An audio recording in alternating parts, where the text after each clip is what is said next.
వైకుంఠ ఏకాదశి. ఓం నమో నారాయణాయ. ఆది అంతం లేని కాలంలో, శబ్దం లేని శూన్యంలో ఒకే ఒక నామం ప్రతిధ్వనించింది, నారాయణ నారాయణ. ప్లీజ్ ఈ వీడియో నచ్చితే లైక్ చేయండి, షేర్ చేయండి, మరియు ఇలాంటి స్టోరీస్ కోసం మా ఛానల్ని సబ్స్క్రైబ్ చేయండి. వైకుంఠలోకం దివ్య ఆరంభం. వెండి మేఘాల మీద బంగారు కాంతులు జల్లుతున్నాయి. వైకుంఠ ద్వారాలు దివ్య తేజస్సుతో మెరుస్తున్నాయి.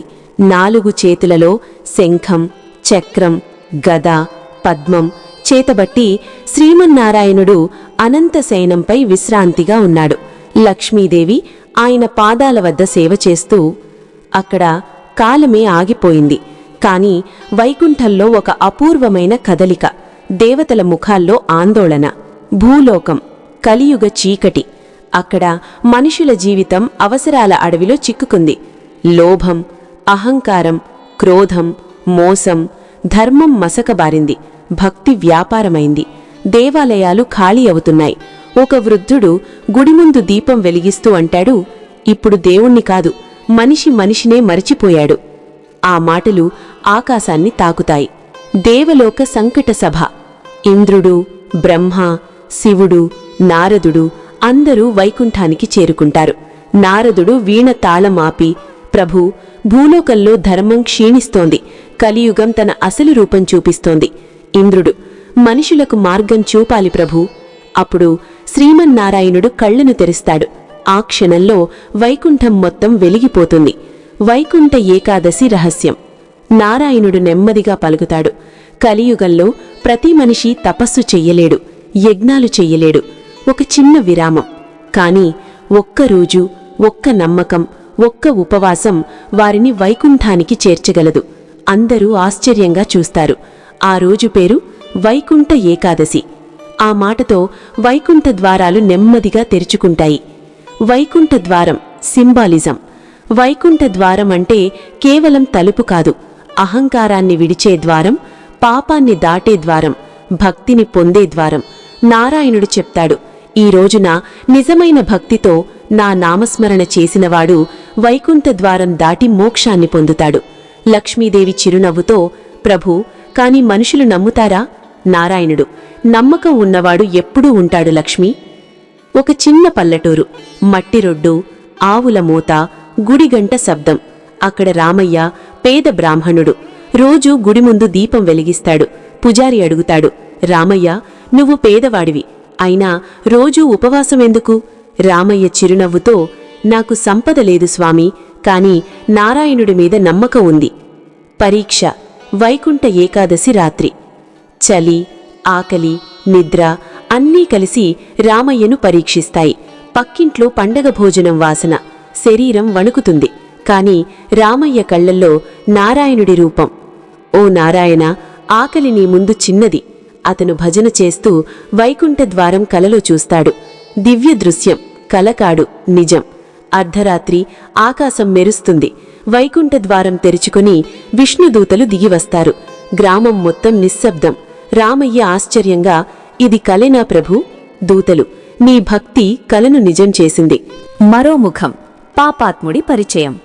అదే గ్రామం, కాని మరోవైపు ఒక పెద్ద ఇల్లు, బంగారు తలుపులు, ఆహారవాసన. సోమయ్య గ్రామంలోని ధనవంతుడు. వడ్డీలతో ప్రజలను పీడిస్తాడు. గుడిని అవహేళన చేస్తాడు. పేదల్ని హేళన చేస్తాడు. వైకుంఠ ఏకాదశి రోజు భార్య అంటుంది, ఈరోజు ఉపవాసమంటారు, గుడికి వెళ్ళాలి. సోమయ్య నవ్వుతూ, దేవుడు ఆకలితో ఉన్నాడా? నాకు టైం లేదు. అతను భోజనం మొదలుపెడతాడు. ఆ సమయంలో ఆకాశంలో మెరుపు. ధర్మం వర్సెస్ అహంకారం. గ్రామ గుడి ముందు రామయ్య వైకుంఠ ద్వారం గురించి చెబుతున్నాడు. ప్రజలు వింటున్నారు. సోమయ్య వస్తాడు. ఒకరోజు ఉపవాసం చేస్తే వైకుంఠమా? ఇలాంటి అబద్ధాలే ప్రజలను మోసం చేస్తున్నాయి. రామయ్య శాంతంగా, నమ్మకం లేకపోతే ఏ ద్వారం తెరుచుకోదు. ఆ మాట సోమయ్య హృదయాన్ని తాకదు. యమలోకం నిర్ణయ ఘడియ. యమలోకం అగ్నిజ్వాలలు, భయంకర నిశ్శబ్దం. యమధర్మరాజు గ్రంథాలు చూస్తూ, ఈ సోమయ్య పుణ్యం సూయం, పాపం అధికం. యమదూతలు, ఈ వైకుంఠ ఏకాదశి రోజే ఇతని ఆయుష్షు ముగియనుంది ప్రభూ. వైకుంఠం నుండి శబ్దము.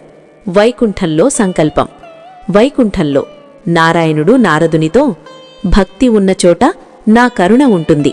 నారదుడు, కాని ప్రభూ, సోమయ్యకు భక్తి లేదు. నారాయణుడు చిరునవ్వుతో, ఒక్క క్షణం మనసు మారితే అదే మోక్షానికి చాలు. విధి మారే క్షణం. వైకుంఠ ఏకాదశి రాత్రి సోమయ్యకు అకస్మాత్తుగా ఛాతీలో నొప్పి. ఇల్లు గందరగోళం. అతని కళ్ల ముందు జీవితం ఫ్లాష్ అవుతుంది. కుటుంబం ఏడుపు, తాను చేసిన అన్యాయం. ఆ సమయంలో దూరంగా వినిపిస్తుంది, నారాయణ నారాయణ, రామయ్య భజన స్వరం. సోమయ్య కళ్లల్లో నీరు. ప్రభూ, నేను తప్పు చేశానా? యమదూతలు, విష్ణుదూతలు. అకస్మాత్తుగా యమదూతలు ప్రత్యక్షం. చేయిలో పాసం. అదే క్షణంలో విష్ణుదూతలు ఆకాశం నుండి దిగివస్తారు. యమదూత, ఇతని పాపాల లెక్క చూడండి. విష్ణుదూత, చివరి క్షణంలో నారాయణ నామం పలికాడు. వాయువే ఉద్విగ్నంగా మారుతుంది. వైకుంఠద్వారం వద్ద తీర్పు. వైకుంఠద్వారం ముందు నారాయణుడు ప్రత్యక్షం. ఆయన కళ్లల్లో కరుణ. పాపం చేసినవాడికి శిక్ష ఉంటుంది, కాని పశ్చాత్తాపం చేసినవాడికి నా ద్వారం మూసుకోదు. సోమయ్య చేతులు జోడించి, ప్రభూ, ఇంకో జన్మ అవకాశమివ్వు. నారాయణుడు, ఈ వైకుంఠ ఏకాదశి నీకు మార్గం చూపింది. పునర్జన్మ. మారిన మనస్సు. సోమయ్య బతికే ఉన్నాడు. సూర్యోదయం. అతని కళ్లల్లో మార్పు. మొదటి పని, పేదల అప్పులు మాఫీ. గుడికి దానం. రామయ్య పాదాలకు నమస్కారం. నువ్వు కాదు, నన్ను నారాయణుడు మార్చాడు. గ్రామం మొత్తం వైకుంఠ ఏకాదశి మహిమను గుర్తిస్తారు. వైకుంఠద్వారం గుడిలో ప్రతీకగా తెరుస్తారు. ప్రజలు భక్తితో నడుస్తారు. రామయ్య కళ్లల్లో ఆనంద భాష్పాలు. వైకుంఠలోకంలో లక్ష్మీదేవి, ప్రభూ, ఈరోజు ఎంతమందిని మార్చారు? నారాయణుడు, భక్తి అంటే భయం కాదు, మార్పు. వైకుంఠ ద్వారాలు వెలుగులతో మూసుకుంటాయి. నారాయణ నారాయణ. చివరి పరీక్ష. భక్తికి తూకం. వైకుంఠ ఏకాదశి ఉదయం. గ్రామమంతా గుడి చుట్టూ కదులుతోంది. వైకుంఠ ద్వారం ప్రతీకగా తెరుచుకుంటుంది. పూజారి ప్రకటిస్తాడు, ఈరోజు నిజమైన భక్తితో ఈ ద్వారం దాటి నడిచిన వారికి పుణ్యం లభిస్తుంది. ప్రజలు వరుసలో. కాని అక్కడే ఒక పరీక్ష సిద్ధమవుతోంది. వృద్ధుడు, దేవుడేనా?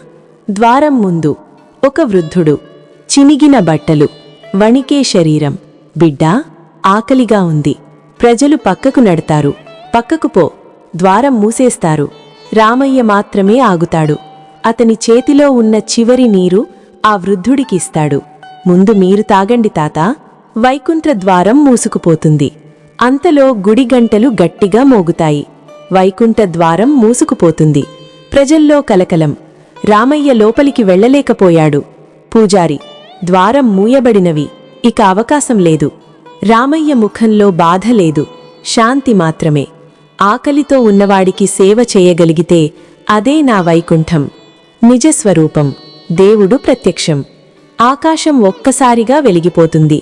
వృద్ధుడు దివ్య తేజస్సుతో మారిపోతాడు. శ్రీమన్నారాయణుడు. వైకుంఠ ద్వారం తానే తెరుచుకుంటుంది. అందరూ మోకాళ్లపై పడతారు. నారాయణుడు, నన్ను చూడటానికి ద్వారం కాదు, దయ కావాలి. నిజమైన వైకుంఠ ద్వారం ఇప్పుడు రామయ్య వెనుక తెరుచుకుంటుంది. విష్ణుదూతలు దిగివస్తారు. నీ భక్తి ఈ ద్వారం కన్నా పెద్దది. రామయ్య కళ్లల్లో కన్నీళ్లు. ప్రభూ, నేను స్వర్గం కోరలేదు. నారాయణుడు చిరునవ్వుతో, అందుకే నువ్వు దానికి అర్హుడవి. మోక్షం, శాశ్వత శాంతి. రామయ్య నెమ్మదిగా ముందుకు అడుగువేస్తాడు. వైకుంఠం దర్శనం. వెండి మేఘాలు, దివ్య సంగీతం. అతని శరీరం కాంతిలో లీనమవుతుంది. గ్రామం మొత్తం ఆకాశం వైపు చూస్తూ భక్తి కన్నీళ్లు. భూలోకం మార్పు.